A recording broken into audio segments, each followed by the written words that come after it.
Hello everyone, today's video we're going to be looking at weathering and rust effects. So we're going to be taking a piece of this Necromunda scenery and we're going to be getting it to something that looks like this, minus the OSL effects which I've covered off in another video.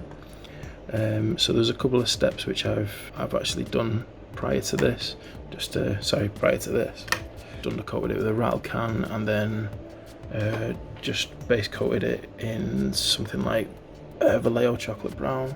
So when I got it to this stage, I actually took an airbrush, and if you don't have an airbrush you could stipple the metal colour on.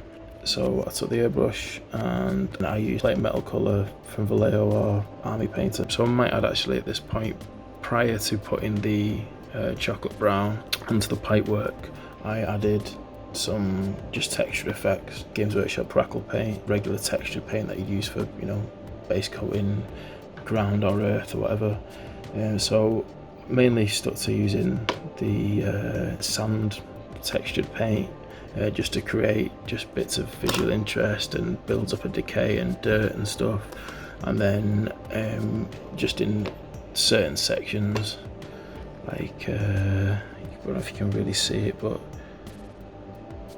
just here on this model, just really kind of really thin layers of the crackle paint, and that'll just simulate sort of, you know, paint where it's sort of chipping and crackling and blistering up as the, you know, moisture's getting underneath it and it's becoming rusted. So yeah, so base coat, use your texture paints, cover it in a brown, and then we're up to adding the metal.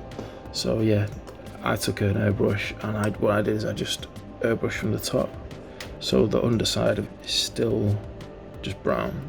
Just concentrate on the top half, and then you kind of get like a transition into sort of brown, and then on the other side back to silver. Okay, so the next step for our piece, we're going to be adding the actual rust colours to this. So I've picked out a few different colours that will work for this. So I've got Vallejo light rust, Vallejo orange brown, and Vallejo game effects rust. What you will need is a bit of kitchen paper, and I like to use a soft tipped makeup brush. So basically I'm going to start off with the darker brown, just load some up on my brush and just start to dab this on. I'm going to be looking to sort of coat more of the bottom of the model, sort of underside, where water will have collected.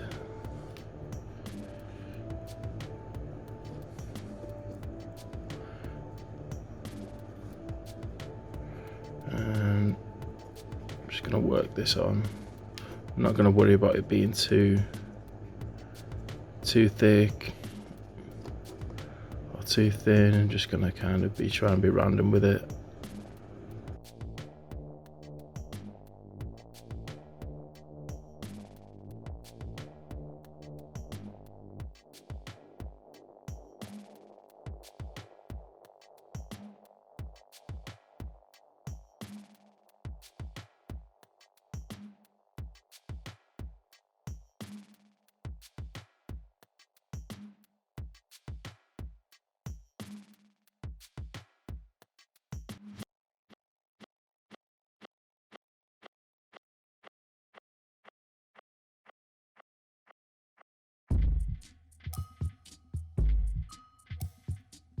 So I'm just going to go get the orange brown, start adding that in there.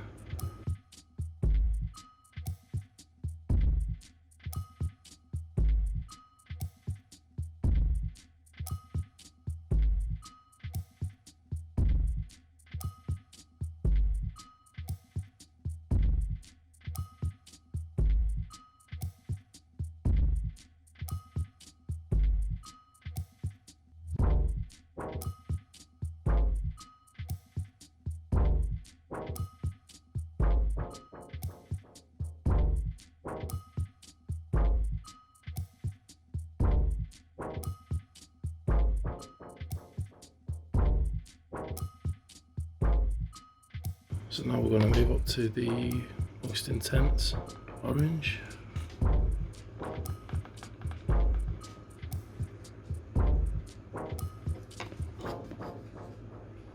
I'm going to put this on a little more sparingly, but this will really make things pop out.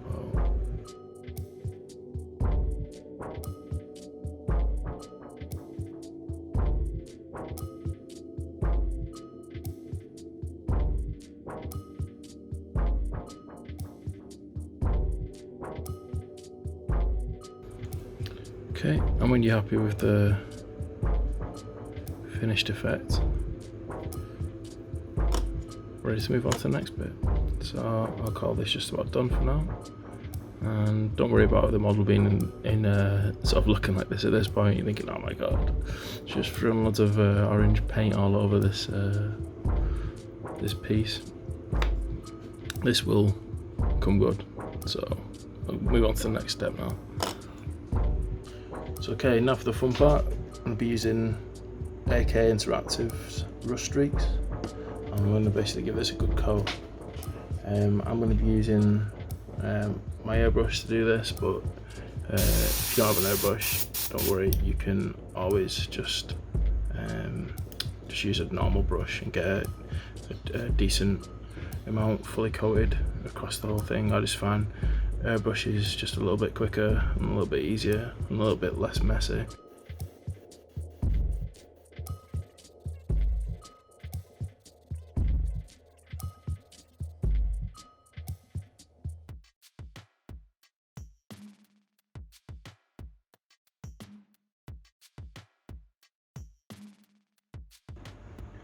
Okay, so now we're at the stage where I've just left the rust streaks to just set on the model for about 50 minutes, half an hour. You can take it off quicker than that, but I find it just soaks into the, kind of just gets into the plastic a little bit better if you leave it a little bit longer. So we're going to get some white spirit. I've just got a little mixing pot for it here. And just going to start to take cotton buds or Q-tips if you're elsewhere in the world, and just start to basically get the white spirit onto the model, and then just start to just remove, just use the other end of the Q-tip just to start clearing the area. This will like react with the enamel wash and just allow you to start to take it off. So we want to take some of it, not all of it, so we can start to see the metal or metallic coming through underneath. And I usually like to just always do like streaking, like up and down motions, so if you do get any streaks, it's kind of like going with gravity. So I'm just gonna do this on the rest of the model. I'm gonna do this, I'm looking to kind of take more off the upper bits and leave in the recesses and the gaps more, so where it's all, you know, all the dirt and the rust is likely to sort of collect. So like I'll work more on the upper side than the underside. With the underside I'm gonna take a little bit off, but the bottom half of the model I'll sort of leave more dirty. And we're just sort of streaking and dabbing it up. If I like where it's fallen, just kind of leave it as it lies. I think when using any like enamel wash products or oils to a degree, it takes a bit of practice to know how the product works. I'm not worried too much about the underside of the model. I want that to be fairly dark and rusted and beaten up, because if you're looking from a tabletop, you're not gonna kind of see that. So I do want to keep it quite dark. And just when one Q-tip gets totally gunked up, I just change and get another Q-tip. And then when you're happy with the amount that you're taking off, again, it's just a bit of practice and trial and error. You just leave it to fully dry, and And then we'll be moving on to the next stage, which is putting the wash on. So next stage, we're going to add Citadel's Null oil and stick a good generous wash of this all over the model. But as you can see, we're getting closer to where we want to finish. So that rust streaks has really darkened things down, and we've got this nice sort of like satin matte finish to it. So now to mute the really top highlights of the oranges of the rust, we will just, like I say, nice heavy, really get everything into all the recesses, and just work across the entire model like that.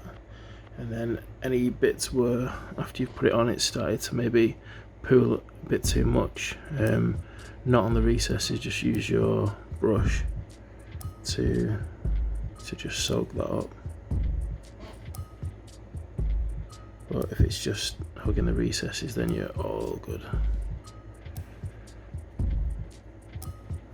Just work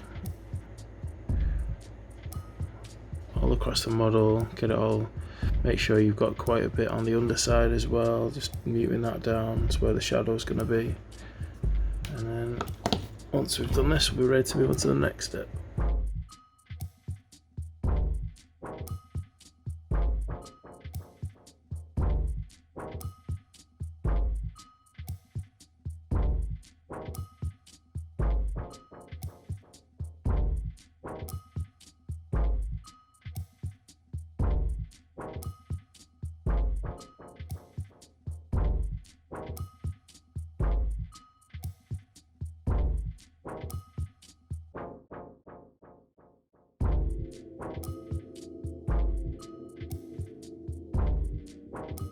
So now, final step is we're just going to add the final highlights.